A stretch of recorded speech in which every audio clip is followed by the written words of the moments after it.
নিৰ্বাচনী অধিসূচনা জাৰিৰ পূৰ্বে অসমলৈ প্ৰধানমন্ত্ৰী দুদিনীয়া ভ্ৰমণসূচীৰে আজি অসমলৈ আহিব প্ৰধানমন্ত্ৰী নৰেন্দ্ৰ মোদী কলকাতাৰ পৰা হেলিকপ্টাৰেৰে উপস্থিত হ'ব কোকৰাঝাৰত বিশাল জনসভা সম্বোধন কৰিব প্ৰধানমন্ত্ৰীয়ে প্ৰায় ৪৭,৮০০ কোটি টকাৰ প্ৰকল্পৰ শিলান্যাস আৰু মুকলি কৰিব প্ৰধানমন্ত্ৰীয়ে বিটিচিৰ 4খন উৰণ সেতু আৰু 2খন দলং 6টা পথ আৰু ৰেলৱে ৱাগন ৱৰ্কশ্বপৰ কৰিব ভূমিপূজন কোকৰাঝাৰ গলেফু প্ৰস্তাৱিত ৰেলপথৰ প্ৰকল্পৰ কৰিব শিলান্যাস Kamakhya Charlapalli Amrit Bharat express Guwahati New Jalpaiguri express Narengi Agartala express rail virtually মুকলি কৰিব প্ৰধানমন্ত্ৰীয়ে আধাৰশিলা স্থাপন কৰিব 256 কোটি টকাৰ বাঁহবাৰী ৰেল প্ৰকল্পৰ অসমমালা 3.0ৰ অধীনত 34খন জিলাৰ ৰাজপথ আৰু 36খন দলঙৰ কৰিব ভূমিপূজন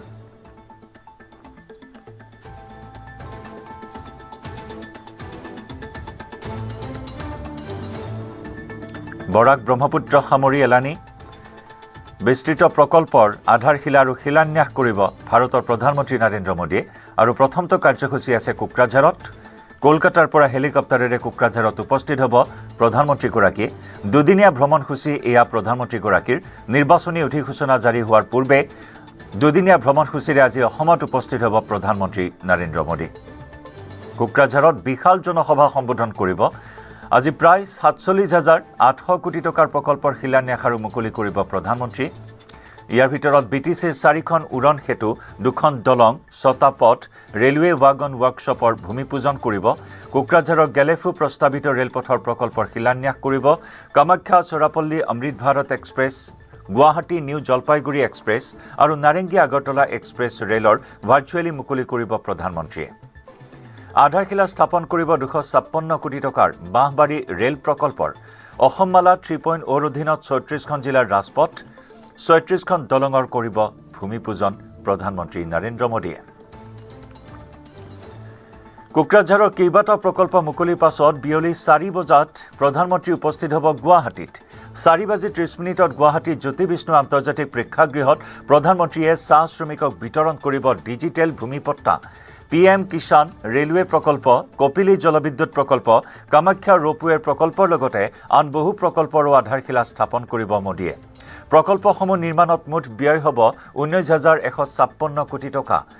আজি কইনাধৰাত নিশা কটাব প্ৰধানমন্ত্ৰীয়ে 14 মাৰ্চত শিলচৰলৈ ৰাওনা হ'ব প্ৰধানমন্ত্ৰী মোদী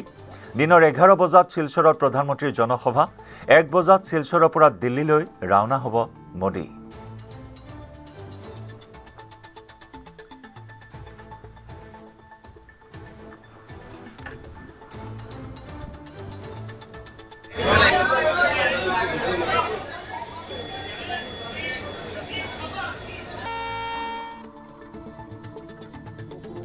ব্ৰিটিছে লৈ আহিছিল আৰু তেওঁলোকে নিজৰ ভেটি নিজৰ ঘৰ নিজৰ সম্পত্তি সকলো তাতে এৰি পেলাই আহি অসমত তেখেতসকলে হাবি জংঘল কাটি আজিৰ যি সেউজ পৰিৱেশ ইয়াক নিৰ্মাণ কৰিছিল আৰু আজি 200 বছৰৰো পাৰ হ'ল কিন্তু তেওঁলোকে নিজৰ যি ঘৰ এই ঘৰখনক তেওঁলোকে নিজৰ বুলি পেলাই ক'ব পৰা অধিকাৰ তেওঁলোকে পোৱা নাছিলে মাননীয় মুখ্যমন্ত্ৰী ডাঙৰীয়াৰ হিত চিন্তাৰ বাবেই এয়া সম্ভৱ হ'ল আৰু আপোনালোকে জানে যে আজি কিছুদিনৰ আগতে বিধানসভাত এই আইন আনি পেলাই এই মাটিৰ ব্যৱস্থাৰ কাৰণে সকলো যাৱতীয় ব্যৱস্থা কৰা হ'ল কেবিনেটে পাছ কৰাৰ পাছত ইতিমধ্যে আমাৰ তিনিচুকীয়া জিলাৰ প্ৰায়বিলাক চাহ বাগিচাতেই ইতিমধ্যে ছাৰ্ভে কাম আৰম্ভ হ'ল আৰু আজি কেইবাখনো আমাৰ জিলাৰ চাহ বাগিচা প্ৰত্যেকটো সমষ্টিৰে ইতিমধ্যে দেখিছে শ্ৰমিক ৰাইজ ওলাই আহিছে তেওঁলোকে আজি 200 বছৰীয়া এটা সপোন বাস্তৱিত হ'বৰ কাৰণে তেওঁলোকে গৈ আছে গুৱাহাটীলৈ তো গতিকে সঁচাকেই এটা আৱেগিক সময় বুলি পেলাই ক'ব পাৰি আৰু মই সকলোকে শুভেচ্ছা জ্ঞাপন কৰিছোঁ আজি যেন সকলোৱে ভালে কুশলে গৈ পেলাই তাতে তেওঁলোকে মাটিৰ পাটা লৈ আহে মৰাণহাট ৰেলৱে ষ্টেচনত চামেলি এক্সপ্ৰেছৰ ফ্লেগ অফ কৰে খোৱাং সমষ্টিৰ বিধায়ক চক্ৰধৰ গগৈ আৰু নাহৰকটীয়াৰ বিধায়ক তৰংগ গগৈয়ে টিংখাং সমষ্টিৰ 250 গৰাকী আৰু নাহৰকটীয়াৰ প্ৰায় 120 গৰাকীকে ধৰি জিলাখনৰ শ শ শ্ৰমিকৰ যাত্ৰা গুৱাহাটীলৈ ভূমিৰ অধিকাৰ পোৱাৰ আনন্দত আত্মহাৰা চাহ বাগিচাৰ শ্ৰমিকসকল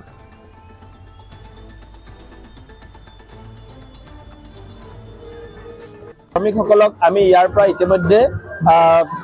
অভিনন্দন জনাই তেখেতলোকক ৰেলত আমি উঠাই দিছোঁ যাতে তেখেতলোকে গৈ সুকলমে সুস্বাস্থ্যৰে গৈ গুৱাহাটী পায়গৈ আৰু কালিলৈ নৰেন্দ্ৰ মোদী ডাঙৰীয়াৰ উপস্থিতিত হ'ব লগা এই ভূমিপত্ৰ বিতৰণ কাৰ্যসূচীত তেখেতলোকে যাতে অংশগ্ৰহণ কৰে মই সকলোলৈকে অভিনন্দন জনাইছোঁ পুনৰ এবাৰ অসমৰ মাননীয় মুখ্যমন্ত্ৰীগৰাকীক মই ধন্যবাদ জনাইছোঁ যিহেতুকে তেখেতৰ এই তৎপৰতাৰ বাবে তেখেতে লোৱা এই মহান উদ্যোগৰ বাবে আজি আমাৰ চাহ শ্ৰমিকসকলক আমি এটা স্থায়ী ঠিকনা দিবৰ কাৰণে সক্ষম হৈছোঁ নাহৰকটা সমষ্টি 3খন বাগানৰ পৰা 40জনকৈ ব্যক্তি আজি গুৱাহাটীলৈ গৈ আছে আনুষ্ঠানিক অনুষ্ঠানটোৰ কাৰণে আৰু ঘূৰি আহি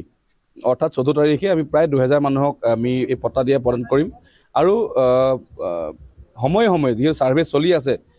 অসমৰ প্ৰত্যেক ব্যক্তি যি বাগানত থাকে সকলোৱে এই পট্টা পাব আৰু 200 বছৰৰ দাবী বা প্ৰত্যেক মানুহৰ এটা আশা থাকে আমি ম্যাদী পট্টা মাৰি থাকিব লাগে মই ভাবোঁ এই আশা পূৰণ কৰিব চৰকাৰখনে গৈ আছে আৰু মই ঐতিহাসিক দিন আৰু সবতছে ডাঙৰ ভাল লাগিছে যেন মোদী ডাঙৰ নিজে আহিছে কাৰণ নৰেন্দ্ৰ মোদী মৰম অসমবাসীৰ বাবে চাহজনগৰ ৰাইজৰ বাবে তেখেত নিজে নিজৰ হাতেৰে এই পট্টা প্ৰদান কৰিব গৌৰৱ গগৈটো টিভিত দেখাহে এনেতো তাক দেখাই নাই আগৰ সমস্যা আৰু হয় আৰু ভোটৰ টাইমত আহে গৌৰৱ গগৈটো টিভিত দেখাহে এনেতো তাক দেখাই নাই আগৰ সমস্যা আৰু হয় আৰু ভোটৰ এই চাহ শ্ৰমিকসকলৰ মাজত আনন্দৰ বন্যা বোৱা পৰিলক্ষিত হৈছে 200 বছৰীয়া দাসত্বৰ সেই জীৱন পৰিক্ৰমা সামৰি এক নতুন অধ্যায়ৰ সূচনা হ'ব এই চাহ শ্ৰমিকসকলৰ ভূমিপট্টা লাভ কৰিব বহু প্ৰত্যাশিত এটা দিন এক ঐতিহাসিক দিন হিচাপে অভিহিত কৰিছে চাহ শ্ৰমিকসকলে আৰু যাৰ বাবে বিশেষ ৰেলেৰে গুৱাহাটীলৈ ইতিমধ্যে আহি উপস্থিত হৈছে চাহ শ্ৰমিকসকল মোদীৰ সভাত উপস্থিত থাকিব আৰু সমান্তৰালকৈ আমি উল্লেখ কৰিছোঁ কোকৰাঝাৰ গুৱাহাটী শিলচৰ কেইবাটাও কাৰ্যসূচীত অংশগ্ৰহণ কৰিব ভাৰতৰ প্ৰধানমন্ত্ৰী নৰেন্দ্ৰ মোদীয়ে আমাৰ সতীৰ্থ সাংবাদিক বলেন ভট্টাচাৰ্যৰ সৈতে সংযুক্ত হৈছোঁ কোকৰাঝাৰৰ পৰা পোনপটীয়া সম্প্ৰচাৰত বলেন কেনেধৰণৰ প্ৰস্তুতি চলিছে মোদীক আদৰিবলৈ এক অভিলাষী কেইবাটাও প্ৰকল্পৰ আজি মুকলি হ'ব লগতে শিলান্যাস কৰিব আধাৰশিলা কৰিব ভাৰতৰ প্ৰধানমন্ত্ৰী নৰেন্দ্ৰ মোদীয়ে কোকৰাঝাৰত হয় জয়ন্ত উন্নয়নৰ মেটমৰা বজালৈ দেশৰ প্ৰধানমন্ত্ৰী নৰেন্দ্ৰ মোদী আজি উপস্থিত হ'বহি অসমত দুদিনীয়া ভ্ৰমণ কাৰ্যসূচীৰে অচিৰে ৰাজ্যৰ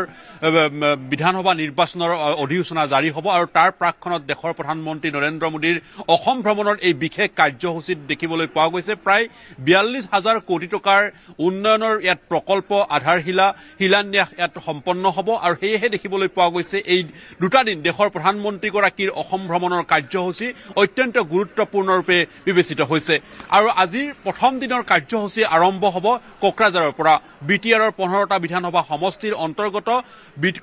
বিটিচিৰ প্ৰধান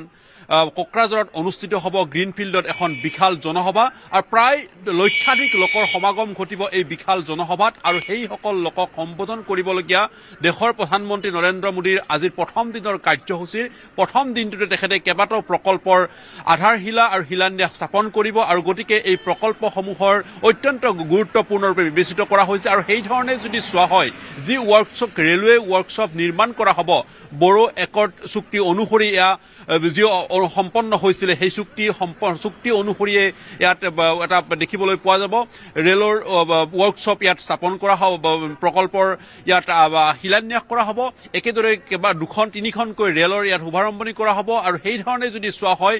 2খন উৰণ সেতু 6খনকৈ দলং গতিকে এই ধৰণৰ এটা মেটমৰা বজালৈ দেশৰ প্ৰধানমন্ত্ৰীৰ এয়া অসম ভ্ৰমণ কাৰ্যসূচী আৰু তেখেতৰ প্ৰথম দিনৰ কাৰ্যসূচী যি বিশালভাৱে ইতিমধ্যে সজাই পৰাই তোলা হৈছে আৰু দেখিবলৈ পোৱা গৈছে য'ত কোকৰাঝাৰৰ গ্ৰীণফিল্ডত অনুষ্ঠিত হ'বলগীয়া এই বিশাল জনসভা এই জনসভা প্ৰায় 2:30 বজাত দেশৰ প্ৰধানমন্ত্ৰীগৰাকীয়ে সম্বোধন কৰিব আৰু তাৰ প্ৰাকখনত আমি যদি চাওঁ ইতিমধ্যে প্ৰায় এক প্ৰকাৰ উদুলি মুদুলি হৈ পৰিছে বিটিআৰ আৰু যদি চোৱা হয় এই বৰ্ষটো অৰ্থাৎ বিটিআৰ প্ৰমোদ বড়োৰ পৰা য'ত হাগ্ৰামা মহিলাৰীৰ শাসন লোৱাৰ পিছত এয়া প্ৰথমটো বিটিআৰত এয়া দেশৰ প্ৰধানমন্ত্ৰীগৰাকীৰ পদৰ্পণ গতিকে এই পদৰ্পণে বিশেষভাৱে অন্য মাত্ৰা বহন কৰিছে আৰু সেইধৰণে যদি চোৱা হয় আজিৰ এই যি জনসভা এই জনসভাখন বিশেষৰ পৰা বিশেষ কৰি তোলাৰ কাৰণে বিটিআৰ চৰকাৰ প্ৰশাসনৰ তৰফৰ পৰা তেখেতসকলে ব্যৱস্থা গ্ৰহণ কৰিছে আৰু সেইধৰণে যদি চোৱা হয় সমগ্ৰ বিটিআৰ অঞ্চলতে ইতিমধ্যে ইয়াৰ ব্যৱস্থা গ্ৰহণ কৰা হৈছে আৰু সকলোৰূপে ইয়াত গোটেই অনুষ্ঠানটো যাতে সাফল্যমণ্ডিত কৰিব পাৰি তাৰ ব্যৱস্থা গ্ৰহণ কৰা হৈছে আৰু সেইধৰণে যদি চাওঁ ইতিমধ্যেই জনসভাৰ যি মূল প্ৰৱেশদ্বাৰ সেই প্ৰৱেশদ্বাৰত ইতিমধ্যেই কটকটীয়া নিৰাপত্তা বেষ্টনীৰে বেউ গঢ়ি তোলা হৈছে কাৰণ কেইটামান মুহূৰ্তৰ পিছতে আৰম্ভ হ'ব লাখ লাখ লোকেৰে সমাগম ঘটিব এই গ্ৰীণ ফিল্ডৰ বাকৰিত সমাপন ঘটিব আৰু তেখেতসকলে এই প্ৰধানমন্ত্ৰীগৰাকীৰ জনতাক সম্বোধন কৰিবলগীয়া যি ভাষণ সেই ভাষণ তেখেতসকলে অধীৰ আগ্ৰহেৰে তেখেতসকলে শুনিব গতিকে আজি প্ৰধানমন্ত্ৰীগৰাকীৰ অসম ভ্ৰমণৰ প্ৰথমটো দিনৰ প্ৰথম কাৰ্যসূচীত তাৰ বাবে ইতিমধ্যে সজাই পৰাই তোলা হৈছে আৰু যদি চোৱা হয় তেতিয়া দেখিবলৈ পোৱা গৈছে হাগ্ৰামা মহিলাৰ নেতৃত্বৰ BTRৰ দায়িত্ব লোৱাৰ পিছত প্ৰথমটো তেখেতৰ প্ৰধানমন্ত্ৰীগৰাকীৰ অসম ভ্ৰমণ কাৰ্যসূচী আৰু একেদৰে যদি চোৱা হয় ৰাজ্যৰ বিধানসভা নিৰ্বাচনৰ অধিসূচনা জাৰিৰ প্ৰাকখনত এয়া প্ৰধানমন্ত্ৰীৰ কাৰ্যসূচী আৰু এই কাৰ্যসূচীতে এক প্ৰকাৰ ক'ব পাৰি যে BTRৰ 15টা বিধানসভা সমষ্টিত প্ৰধানমন্ত্ৰীগৰাকীৰ ৰণসিঙা বজাব আৰু BTRবাসীক সম্বোধন কৰিব গতিকে আজিৰ এই প্ৰধানমন্ত্ৰীগৰাকীৰ এফালে প্ৰকল্প শিলান্যাস প্ৰকল্প মুকলি আৰু আনফালে জনসভাত ক'বলগীয়া যিখিনি তেখেতসকলৰ ভাষণ সেই ভাষণে BTRবাসীক বিশেষভাৱে উদ্বুদ্ধ কৰিব কাৰণ 15টা সন্মুখত ৰাজ্যৰ বিধানসভা নিৰ্বাচন আৰু নিৰ্বাচনৰ প্ৰাকখনত দেশৰ প্ৰধানমন্ত্ৰীগৰাকীৰ এয়া অসম ভ্ৰমণ কাৰ্যসূচী আৰু যি ধৰণে আচলতে ৰাজনৈতিক কথা বতৰাসমূহ সৰ্বসালোকে ইতিমধ্যে প্ৰায় অনুমান কৰিছে যে হয়তো প্ৰধানমন্ত্ৰীগৰাকী উভতি যোৱাৰ পিছতেই ৰাজ্যত নিৰ্বাচনী অধিসূচনা জাৰি হ'ব আৰু তাৰ লগে লগে এক প্ৰকাৰ নিৰ্বাচনৰ ৰণসিঙা বাজিব আৰু দেশৰ প্ৰধানমন্ত্ৰীগৰাকীৰ তাৰ প্ৰাকখনত এয়া ৰণসিঙা বজাব গতিকে আজিৰ প্ৰধানমন্ত্ৰীগৰাকীৰ এয়া অসম ভ্ৰমণ কাৰ্যসূচী অত্যন্ত গুৰুত্বপূৰ্ণ বিবেচিত কৰা হৈছে আৰু ইফালে মই যদি চাওঁ সম্পূৰ্ণৰূপে BTRবাসীয়ে অধীৰ অপেক্ষাৰে এই মুহূৰ্তত বাট চাইছে গতিকে প্ৰধানমন্ত্ৰীগৰাকীৰ কেইবাটাও প্ৰকল্পত তেখেতে যি ধৰণৰ আচলতে ভাষণ আগবঢ়াব সেই ভাষণসমূহত আচলতে নতুনত্ব লাভ কৰিব বুলি এক প্ৰকাৰ আশা প্ৰকাশ কৰিব পাৰি ইতিমধ্যে মূল যি সভাস্থলী সেই সভাস্থলীৰ প্ৰাকখনৰ বাহিৰভাগৰ পৰা আমি ইতিমধ্যে দেখুৱাবলৈ চেষ্টা কৰিছোঁ যে কেইটামান মুহূৰ্তৰ পিছতে ইয়াত যি ইতিমধ্যে প্ৰশাসনৰ লোক বা ইতিমধ্যে আৰক্ষী নিৰাপত্তাৰক্ষীয়ে ঠাহ খাই পৰিছে সেই স্থানত কেইটামান মুহূৰ্তৰ পিছতে ইয়াত সাধাৰণ জনতা উপস্থিত হ'বহি আৰু তেখেতসকলে এই প্ৰৱেশদ্বাৰে তেখেতসকলৰ ভিতৰ ভাগত প্ৰৱেশ কৰিব আৰু সেই প্ৰৱেশ কৰি তেখেতসকলে প্ৰধানমন্ত্ৰীগৰাকীৰ যি মূল কাৰ্যসূচী সেই কাৰ্যসূচীত তেখেতসকলে অংশগ্ৰহণ কৰিব গতিকে আজিৰ দিনটো BTRবাসীৰ বাবে অত্যন্ত গুৰুত্বপূৰ্ণ দিনৰূপে বিবেচিত কৰা হৈছে কিয়নো প্ৰায় 40,000 কোটি টকাৰ ব্যয়েৰে কেইবাটাও শিলান্যাস আৰু প্ৰকল্প মুকলি কৰিব আৰু তাৰ ভিতৰত যদি চোৱা হয় 4খনকৈ উৰণ সেতু 2খন দলং 6টা পথ প্ৰকল্প ৰেলৱে ৱাগন ৱৰ্কশ্বপৰ ভূমি পূজন কৰিব আৰু একেদৰে যদি চোৱা হয় প্ৰধানমন্ত্ৰীগৰাকীয়ে তেখেতে কোকৰাঝাৰৰ পৰা গেলেফু প্ৰস্তাৱিত ৰেল পথৰ প্ৰকল্পৰ শিলান্যাস কৰিব গতিকে অত্যন্ত গুৰুত্বপূৰ্ণ কেইবাটাও কাৰ্যসূচীৰে দেশৰ প্ৰধানমন্ত্ৰীগৰাকীৰ এয়া অসম ভ্ৰমণ দুদিনীয়া অসম ভ্ৰমণ কাৰ্যসূচী আৰু তাৰে প্ৰথম দিনৰ এয়া কাৰ্যসূচীত অংশগ্ৰহণ কৰিবলৈ আগবাঢ়িছে আৰু তাৰ পিছতে এই কাৰ্যসূচী সামৰি তেখেতে গুৱাহাটীলৈ ৰাওনা হ'ব আৰু য'ত আজিৰ দিনটোতে গুৰুত্বপূৰ্ণভাৱে চাহ শ্ৰমিকক মাটি পট্টা প্ৰদান কৰা হ'ব আৰু ৰাজ্য চৰকাৰে গ্ৰহণ কৰা যি সিদ্ধান্ত সেই সিদ্ধান্তৰ দেশৰ প্ৰধানমন্ত্ৰীগৰাকীৰ হাতেৰে চাহ শ্ৰমিকৰ হাতত তুলি দিব মাটিৰ পট্টা আৰু তাৰ পিছত আজি নিশাটো কটাব কইনাধাৰত আৰু কাইলৈ দ্বিতীয় দিনৰ কাৰ্যসূচী থাকিব বৰাক অৰ্থাৎ বৰাক আৰু ব্ৰহ্মপুত্ৰৰ দুই পাৰ একেকাৰ কৰি প্ৰধানমন্ত্ৰীগৰাকীৰ এই কাৰ্যসূচী ৰাজ্যৰ বিধানসভা নিৰ্বাচনৰ প্ৰাকখনত হৈ পৰিছে অত্যন্ত গুৰুত্বপূৰ্ণ ধন্যবাদ বলে আৰু স্বাভাৱিকতে প্ৰধানমন্ত্ৰীৰ কোকৰাঝাৰ ভ্ৰমণে BTCলৈ কঢ়িয়াই আনিব আশীৰ্বাদ BTCবাসীক প্ৰধানমন্ত্ৰীৰ সভাত উপস্থিত থকাৰ আহ্বান হাগ্ৰামা মহিলাৰীৰ প্ৰধানমন্ত্ৰীৰ BTC ভ্ৰমণক লৈ আশাবাদী হাগ্ৰামা মহিলাৰী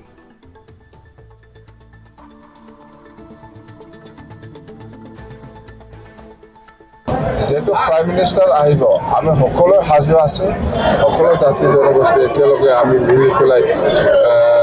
প্ৰাইম মিনিষ্টাৰ নৰেন্দ্ৰ মোদী ডাঙৰীয়াক আমি আদৰিবৰ কাৰণে ৰেডি হৈ আছে সকলো প্ৰকাৰৰ যিকোনো মানে জাতি জনগোষ্ঠী সকলোৱে আমি আদৰিবৰ কাৰণে ৰেডি আছে আৰু আমি আশাবাদী যে প্ৰাইম মিনিষ্টাৰ নৰেন্দ্ৰ মোদী ডাঙৰীয়াই BTCবাসী ৰাইজক মৰম কৰি আহিছে ভাল পাই আহিছে সেইকাৰণে আমি মনত খুব ভাল লাগিছে যে প্ৰাইম মিনিষ্টাৰ আমাৰ BTC আহি আছে আৰু আমি কিবা একটা উপহাৰ পাব বুলি আমি এটা বিচাৰোঁ